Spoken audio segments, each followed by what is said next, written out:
Assalamualaikum warahmatullahi wabarakatuh. Sebelumnya perkenalkan, nama saya Siti Nurhosida dengan NIM 104230021 sebagai ketua kelompok, dan bersama saya ada rekan saya Aprozi Nobriansa dengan NIM 104230006 sebagai anggota.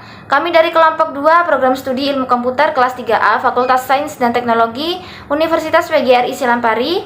Pada kesempatan kali ini kami akan membahas dan mempraktikkan konsep-konsep dasar dalam PHP, yaitu variabel, tipe data, operator, seleksi kondisi, perulangan, dan fungsi.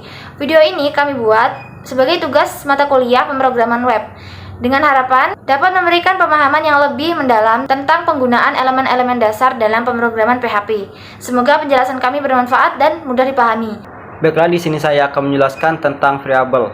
Yang pertama, apakah itu variabel? Variabel adalah tempat atau wadah untuk menyimpan informasi yang bisa berubah-ubah selama program berjalan.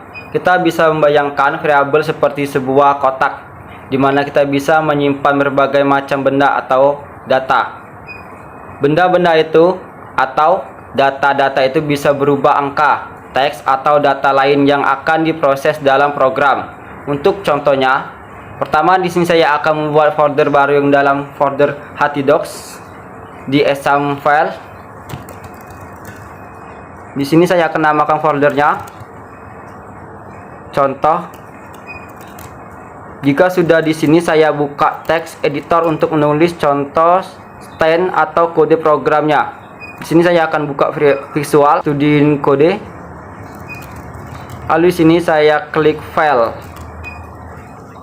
Lalu klik operator folder. Setelah itu kita cari dan kita klik folder yang sudah kita buat tadi. Setelah itu klik select folder. Nah, setelah itu di sini kita klik folder lalu klik view file. Nah, di sini kita beri nama file yang misalkan di sini saya namakan index.php.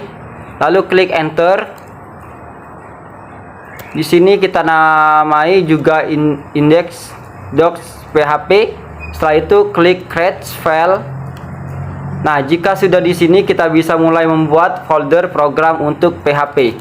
Variabel di PHP selalu diawali dengan tanda $, diikut oleh nama variabel yang bisa terdiri dari huruf, angka, atau garis bawah. Namun nama variabel tidak boleh dimulai dengan angka. Alasannya, aturan ini dibuat karena komputer membaca angka sebagai nilai, bukan bagian dari nama variabel. Jika nama variabel dimulai dengan angka, komputer bisa bingung saat memproses kode.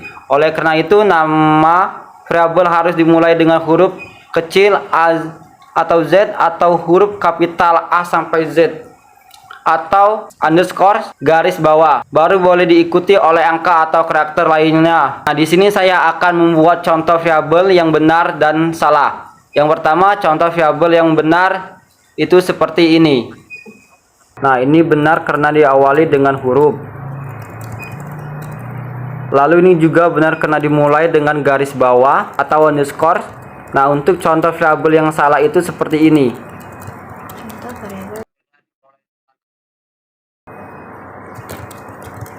Nah, ini dikatakan salah karena nama variabelnya dimulai dengan angka. Lalu ini juga salah karena tanda seru tidak diizinkan dalam nama variabel. Jadi kesimpulannya, untuk menulis variabel di PHP selalu mulai dengan huruf atau garis bawah, underscore, dan dihindari angka di awal atau simbol yang tidak diizinkan. Adapun simbol yang tidak diizinkan untuk membuat variabel, yaitu yang pertama adalah tanda baca umum seperti tanda seru, pagar, tanda $, kecuali digunakan di awal untuk menandai variabel. Lalu persen, ampersand, asterisk, kurung buka dan tutup, tanda minus atau strik, tanda plus, sama dengan, serta tanda baca lain seperti kurung kurawal, kurung siku, titik 2, titik koma, tanda kutip tunggal dan ganda, tanda kutip tunggal dan ganda, tanda koma, kurung dari dan lebih dari, tanda titik, tanda tanya, garis miring, dan garis miring terbalik, garis vertikal artikel atau pips. Setelah itu simbol lainnya seperti title, backtick, and ataupun karakter escape lainnya. Di PHP, variabel bisa menyimpan berbagai macam tipe data dan tipe data itu bisa berubah seiring waktu. Karena PHP adalah bahasa program yang loosely type, tidak memerlukan deklarasi tipe data secara eksplisit. Yang berarti bahwa dalam PHP, kamu tidak perlu menyebutkan tipe data secara jelas saat membuat variabel. Karena PHP akan secara otomatis mengenali tipe data yang sesuai berdasarkan nilai yang kamu berikan ke variabel tersebut. Misalnya, jika kamu memberikan angka ke sebuah variabel, maka PHP akan membaca variabel itu sebagai tipe data integer. Nah, jika kamu memberikan teks, maka PHP akan membaca sebagai tipe data string. Jadi kita tidak perlu menulis tipe data secara seperti di beberapa bahasa pemrograman lainnya. Baiklah, di sini saya akan melanjutkan materi yang kedua, yaitu tipe data. PHP memiliki beberapa tipe data utama yang digunakan untuk menyimpan berbagai jenis informasi. Yang pertama yaitu ada tipe data string. Tipe data string ini digunakan untuk menyimpan teks yang bisa berupa huruf, angka, atau simbol. String ini ditandai dengan tanda kutip ganda atau tanda kutip tunggal. Contoh sintaksnya itu seperti ini. Di sini saya akan menggunakan folder contoh variabel yang dibuat oleh rekan saya. Ini saya tinggal hanya menambahkan saja sama dengan lalu petik ganda. Misalkan di sini saya isi namanya, nama saya Siti Nurhasida. Nah, di sini saya mendeklarasikan variabel nama yang menyimpan tipe data string, yaitu berupa teks Siti Nurhasida. Nah, jika kita ingin menampilkannya di browser saat dijalankan, maka kita bisa menulis di bawahnya sini echo variabel nama. Fungsi echo ini digunakan untuk menyampilkan nilai variabel tersebut ke layar atau browser. Nah, untuk menjalankannya melalui localhost, pertama di sini kita simpan dulu perubahan yang sudah kita buat dengan cara klik file, lalu klik save, atau kita juga bisa menggunakan tombol Ctrl S. Nah, jika sudah, pertama kita buka aplikasi exam dulu, lalu kita klik start pada Apache dan MySQL. Setelah itu kita buka browser, lalu kita ketikkan localhost garis miring nama folder yang sudah kita buat tadi, yaitu contoh, lalu klik enter. Nah, di sini sudah tampil teksnya, yaitu Siti Nurhasida, sesuai dengan yang saya masukkan tadi di variabel nama. Lalu yang kedua, tipe data integer. Tipe data integer digunakan untuk menyimpan angka bulat, baik positif maupun negatif. Contohnya seperti ini, variabel umur menyimpan angka 20. Nilai ini adalah tipe data integer dan bisa dipakai untuk operasi matematika. Kita coba jalankan melalui localhost lagi. Di sini sudah dijalankan, jadi kita refresh saja. Nah, di sini sudah muncul angka yang kita masukkan tadi, yaitu 20. Lalu yang ketiga, tipe data float atau double. Tipe data float digunakan untuk menyimpan angka desimal atau pecahan. Contohnya itu seperti ini. Di sini variabel harga. Variabel harga ini menyimpan nilai pecahan atau desimal 10,99. Nah, ini berguna misalnya untuk menyimpan harga barang. Nah, di sini untuk menampilkannya kita bisa menuliskan echo juga di bawahnya. Di sini echo nama variabel tadi, variabel harga. Lalu di sini kita simpan dulu perubahannya. Lalu kita buka lagi browser, kita refresh untuk localhost yang tadi. Nah, di sini sudah muncul harga yang kita masukkan tadi. Lalu yang keempat ada tipe data boolean. Tipe data boolean digunakan untuk menyimpan nilai true atau false, benar atau salah. Contohnya itu seperti ini. Variabel is student menyimpan nilai boolean true. Dengan menggunakan struktur if, kita bisa menggunakan pengecekan apakah nilai variabel tersebut true atau false, yaitu benar atau salah. Untuk mengeceknya di sini simpan dulu perubahannya. Setelah itu kita buka browser, lalu di sini kita refresh. Sudah muncul di sini. Ini adalah tampilan untuk contoh tipe data boolean tadi. Di sini kondisinya true ya, benar. Karena di sini menampilkan selamat datang mahasiswa yang ada di statement if. Lalu yang kelima ada tipe data array. Array adalah tipe data yang digunakan untuk menyimpan banyak nilai dalam satu variabel. Jadi daripada membuat banyak variabel untuk menyimpan data, kita bisa mengelompokkan semua nilai itu ke dalam satu wadah yang disebut array. Array disimbolkan dengan kurung siku atau fungsi array buka kurung tutup kurung. Untuk contohnya itu seperti ini. Di sini variabel teman adalah array yang menyimpan beberapa nilai string. Kita bisa mengakses nilai array menggunakan indeks, di mana indeks itu dimulai dari 0. Jadi teman yang bernama Andi di sini adalah indeks yang ke-0. Misalnya di sini kita tampilkan dengan mengetikkan echo variabel nama dan simbol array lalu indeks yang ke-0. Indeks yang ke-0 di sini adalah Andi. Maka nantinya di browser akan menampilkan nama Andi. Untuk mengeceknya, pertama kita simpan dulu perubahannya, lalu di sini kita buka browsernya, kita refresh saja. Nah, di sini sudah menampilkan nama Andi. Lalu selanjutnya ada tipe data objek. Tipe data objek adalah tipe data yang dibuat berdasarkan kelas. Kelas ini seperti sebuah cetakan atau template, sedangkan objek adalah hasil cetakan tersebut yang memiliki data dan fungsi sesuai dengan apa yang didefinisikan di dalam kelas. Untuk contoh programnya seperti ini. Di sini, kelas mobil adalah cetakan untuk mobil mainan. Cetakan ini punya properti warna dan merek. Di bagian ini, setelah cetakan siap, kamu bisa mencetak mobil sesuai keinginan. Misalnya, kamu ingin mobil mainan dengan warna merah dan mereknya itu Toyota, misalnya. Nah, di bagian ini. Lalu setelah itu, di sini ada echo, variabel mobil baru. Lalu untuk sini saya ingin menampilkan warna. Jadi setelah mobil mainan jadi, kita bisa mengecek warnanya, mereknya, atau bahkan bermain dengan mobil itu. Misalnya di sini saya ingin tahu warna mobilnya, maka di sini saya tulis adalah warna ya. Kita meminta untuk ditampilkan warna mobil dari objek variabel mobil baru dan outputnya nantinya adalah merah karena tadi saya memasukkan warna mobilnya itu merah dan mereknya Toyota. Untuk mengeceknya, pertama kita simpan dulu perubahannya, lalu kita ke browser, lalu kita refresh saja di sini. Di sini sudah menampilkan warna yaitu merah. Selanjutnya ada tipe data null.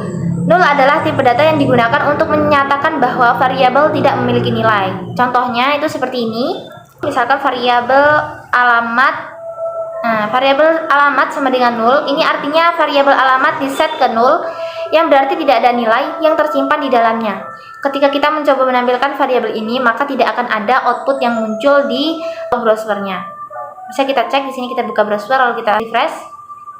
Nah, di sini tidak menampilkan apa-apa karena di dalam variabel tadi sama dengan null. Null itu tipe data kosong, jadi di sini tidak menampilkan apa-apa. Jadi kesimpulannya, dalam PHP kita bisa menggunakan berbagai tipe data untuk menyimpan informasi sesuai dengan kebutuhan program kita. Variabel adalah tempat untuk menyimpan data tersebut dan kita bisa menggunakan tipe data seperti string, integer, float, boolean, array, objek, dan null untuk mewakili berbagai jenis informasi dalam program. Dengan memahami bagaimana cara menggunakan variabel dan tipe data ini, kita bisa membuat program PHP yang lebih dinamis dan efektif. Baik, selanjutnya saya akan menjelaskan materi yang ketiga yaitu operator. Operator dalam PHP adalah simbol atau tanda yang digunakan untuk melakukan operasi pada variabel dan nilai. Operasi tersebut bisa berupa penjumlahan, pengurangan, pembagian, perbandingan, logika, dan lainnya. Secara umum, operator itu dibagi menjadi beberapa jenis, antara lain yang pertama itu adalah operator aritmatika. Operator aritmatika digunakan untuk melakukan operasi matematis dasar seperti penjumlahan, pengurangan, perkalian, dan lainnya. Contohnya itu seperti ini.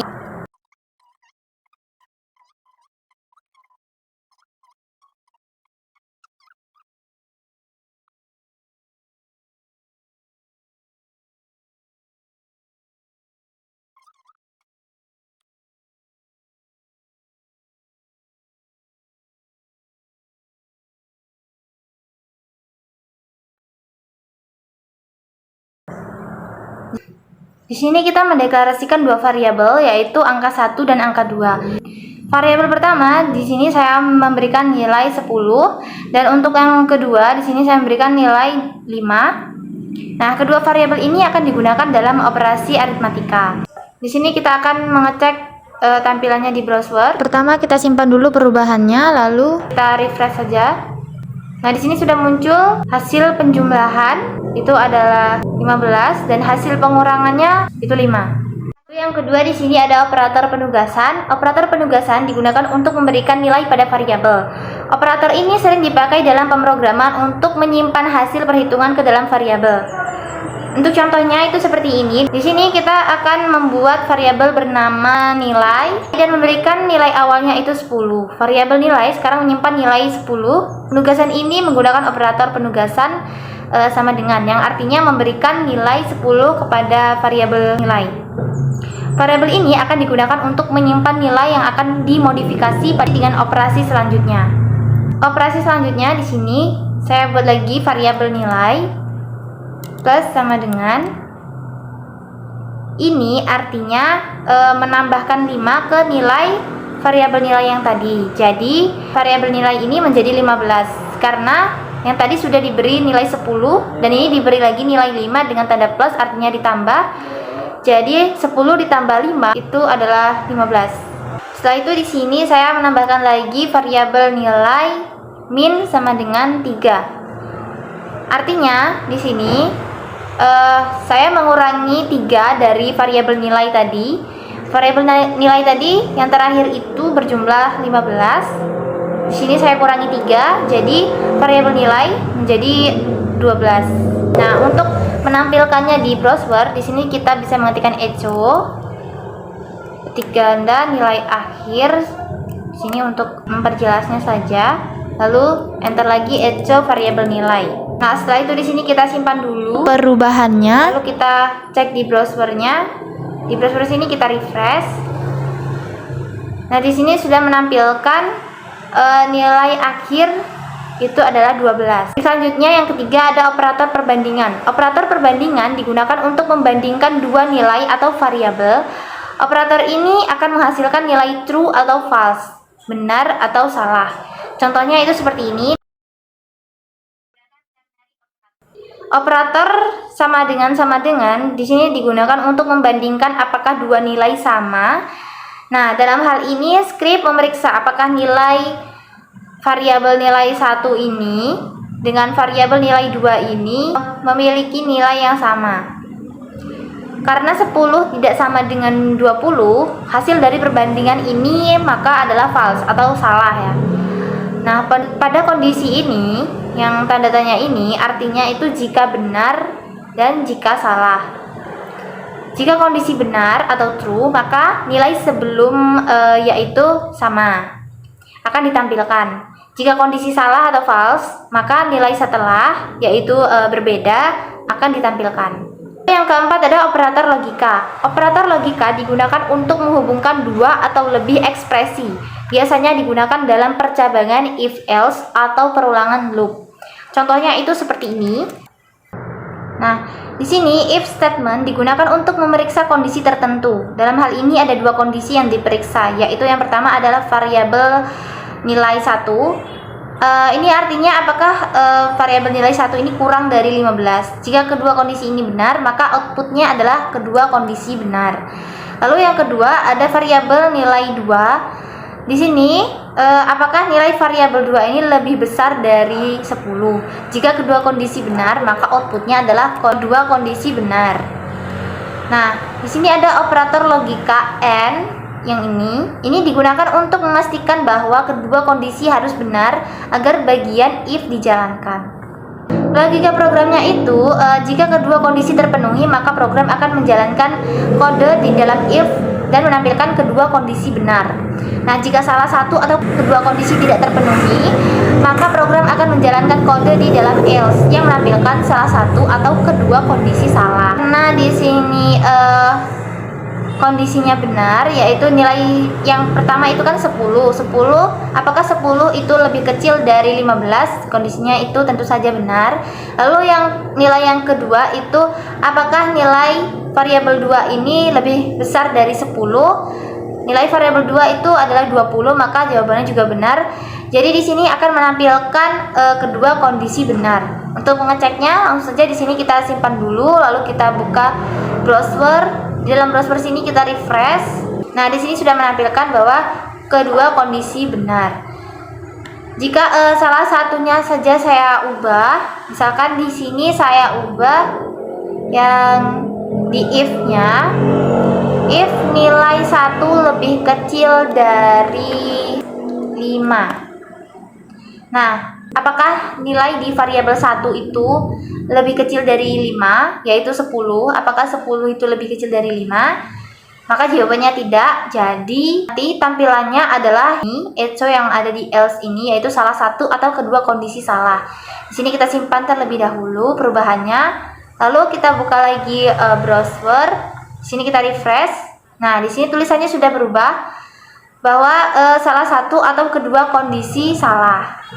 Baik, yang selanjutnya yang kelima itu ada operator string. Operator string digunakan untuk menggabungkan dua string atau lebih. Untuk contohnya di sini saya akan membuatkan contohnya lagi. Baris ini membuat sebuah variabel nama dan memberinya nilai berupa string yaitu city. Lalu yang kedua di sini saya buat variabel pesan. Baris ini variabel lain bernama pesan dan memberinya nilai berupa string yaitu selamat datang di PHP. Nah, di sini saya akan menggabungkan dua variabel tadi. Di sini dua string dari variabel nama dan variabel pesan digabungkan menjadi satu string. Operator titik di sini, operator titik ini digunakan untuk menggabungkan string dalam PHP. Lalu operator tanda petik ganda ini, dua tanda petik ganda ini adalah spasi tambahan di antara kedua string agar hasil gabungannya memiliki jarak atau spasi antara city dan selamat datang di PHP. Setelah penggabungan, nilai dari variabel gabung menjadi gabungan antara variabel nama dan variabel pesan, yaitu city selamat datang di PHP. Analoginya, kita bisa membayangkan memiliki dua potong teks yang misalnya seperti teks yang kita buat tadi, yaitu city dan selamat datang di PHP. Kita ingin menempelkannya bersama-sama sehingga menjadi satu kalimat lengkap gitu. Operator titik dalam PHP ini berfungsi seperti lem untuk menyatukan potongan-potongan teks tersebut. Jadi, operator titik inilah yang menggabungkan dua variabel tadi atau dua string tadi. Nah, untuk mengeceknya di sini kita bisa langsung menyimpan dulu perubahan yang sudah kita buat. Lalu kita buka browser. Setelah itu di sini saya refresh saja. Di sini sudah menampilkan city selamat datang di PHP. City ini adalah variabel dari yang pertama tadi yaitu variabel nama dan selamat datang di PHP ini adalah variabel yang kedua. Di sini sudah tergabung menjadi satu variabel yaitu variabel gabung. Materi yang selanjutnya yang keempat yaitu seleksi kondisi. Apa itu seleksi kondisi? Seleksi kondisi adalah cara program untuk mengambil keputusan berdasarkan suatu kondisi tertentu. Dalam PHP kita menggunakan seleksi kondisi untuk menjalankan blok kode tertentu jika kondisi yang diberikan terpenuhi. Kenapa seleksi kondisi itu penting? Dalam pemrograman, kita sering menghadapi situasi di mana program harus memilih tindakan yang berbeda berdasarkan nilai atau keadaan tertentu. Seleksi kondisi membantu kita menangani logika tersebut. Nah, jenis-jenis seleksi kondisi di PHP, yang pertama itu ada if statement. If statement itu yaitu kondisi dasar untuk menjalankan kode jika kondisi bernilai true. Contohnya itu seperti ini. Di sini variabel dengan nama variabel nilai diberi nilai 85. Di sini kondisi if memeriksa apakah variabel nilai ini lebih besar atau sama dengan 75. Jika benar, maka ketika dijalankan akan menampilkan teks selamat Anda lulus, seperti yang dituliskan pada echo ini. Kita akan mengeceknya di browser. Pertama kita simpan dulu perubahannya, lalu kita buka browser, lalu di sini kita refresh saja. Nah, di sini sudah menampilkan selamat Anda lulus. Lalu yang kedua if else statement yaitu memberikan pilihan kode yang dijalankan jika kondisi true atau false. Nah, contohnya itu seperti ini. Nah, di sini jika variabel nilai lebih besar atau sama dengan 75, maka di browser akan menampilkan selamat Anda lulus. Nah, jika tidak, maka akan menampilkan maaf Anda belum lulus yang ada di else ini. Nah, untuk mengeceknya di sini kita akan mengeceknya di browser. Pertama kita simpan dulu perubahannya, lalu kita buka browser, lalu kita refresh. Nah, di sini menampilkan maaf Anda belum lulus dikarenakan nilai 60 itu lebih kecil dan tidak sama dengan 75. Jadi dia menampilkan yang ada di else ini yaitu maaf Anda belum lulus. Setelah itu yang ketiga ada if else statement digunakan untuk memeriksa beberapa kondisi secara berurutan. Contohnya itu seperti ini. Di sini jika variabel nilai lebih besar atau sama dengan 90, maka di browser akan menampilkan nilai A. Jika tidak, tapi variabel nilai ini lebih besar atau sama dengan 75, maka akan menampilkan nilai B. Nah, jika semua kondisi ini salah, maka akan menampilkan C. Untuk mengeceknya, pertama kita simpan dulu perubahannya, lalu kita buka browser. Sini kita refresh. Nah, di sini menampilkan nilai A dikarenakan variabel nilai tadi menyimpan nilai 90. Lalu yang keempat atau yang terakhir itu switch statement, yaitu cara alternatif untuk memeriksa beberapa kemungkinan nilai pada sebuah variabel. Contohnya itu seperti ini. Pada variabel hari diberikan nilai berupa teks yaitu Senin. Variabel ini akan digunakan dalam switch statement untuk memeriksa nilai dan menentukan hasil yang sesuai. Switch variabel hari pada bagian ini digunakan untuk memeriksa nilai dari variabel hari. Setiap kemungkinan nilai atau disebut case akan diperiksa satu persatu. Nah, pada bagian ini case Senin adalah kondisi pertama jika nilai variabel Senin adalah Senin. Blok ini akan dieksekusi ETSO, hari ini adalah Senin. Menampilkan teks hari ini adalah Senin ke browser. Lalu bagian break menghentikan eksekusi switch setelah menemukan case yang cocok. Nah, jika break tidak ada, program akan melanjutkan ke case berikutnya meskipun kondisinya tidak cocok. Lalu yang kedua, di sini ada case Selasa. Case Selasa ini adalah kondisi yang kedua jika nilai variabel hari adalah Selasa. Blok yang ini akan dieksekusi ESO, hari ini adalah Selasa, yang akan menampilkan teks hari ini adalah Selasa ke layar browser. Lalu di bagian default adalah blok yang dijalankan jika tidak ada case yang cocok dengan nilai variabel hari. Dan ESO hari tidak diketahui akan menampilkan teks hari tidak diketahui jika nilai variabel hari bukan Senin atau Selasa. Untuk mengeceknya, pertama di sini kita simpan dulu perubahannya, lalu kita buka browser. Lalu sini saya refresh saja. Di sini menampilkan hari ini adalah Senin karena variabel hari tadi menyimpan Senin. Misalkan di sini kita ubah variabel Seninnya ini menjadi hari Rabu. Maka nanti akan menampilkan hari tidak diketahui dikarenakan di case-nya tidak ada hari Rabu, hanya ada hari Senin dan Selasa. Kita coba cek. Pertama kita simpan dulu perubahannya, lalu kita buka browser lagi, kita refresh. Nah, di sini sudah menampilkan hari tidak diketahui dikarenakan hari Rabu tidak ada di case. Baiklah, setelah itu di sini materi yang kelima yaitu perulangan atau loop. Perulangan atau loop adalah cara untuk menentukan kode secara berulang-ulang sampai kondisi tertentu terpenuhi.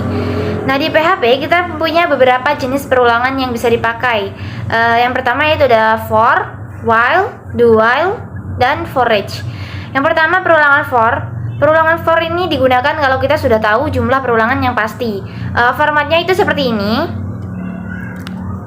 Nah, di sini variabel i adalah variabel penghitung. Awal adalah nilai awal dan batas adalah kondisi kapan berhenti.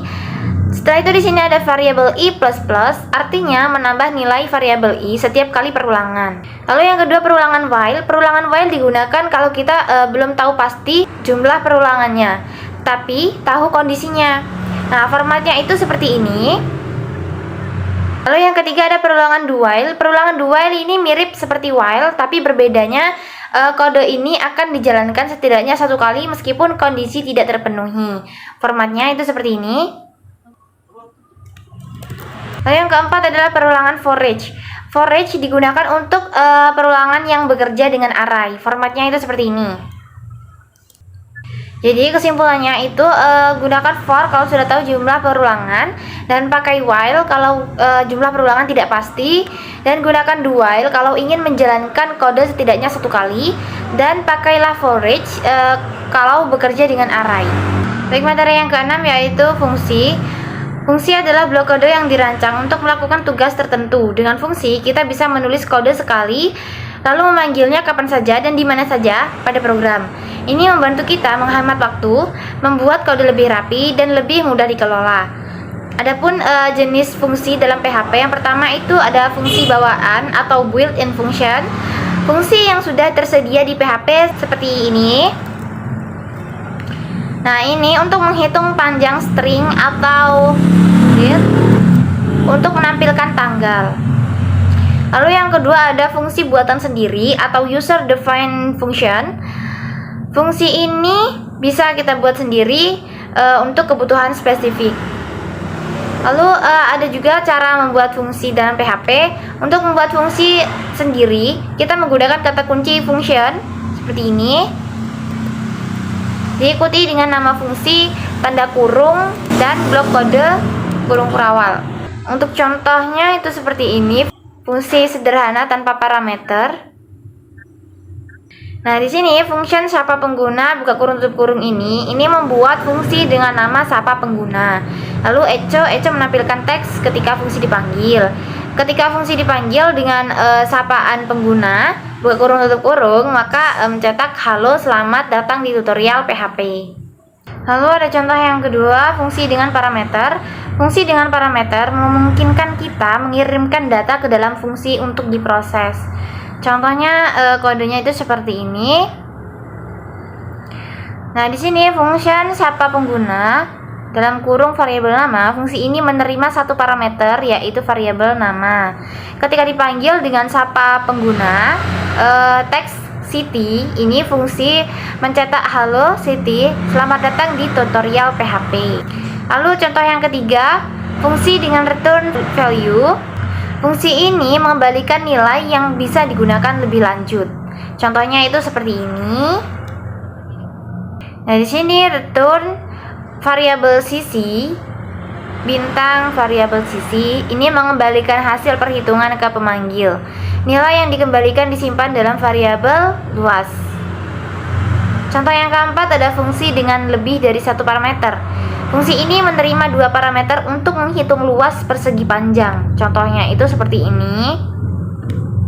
Dua parameter di sini variabel panjang dan variabel lebar.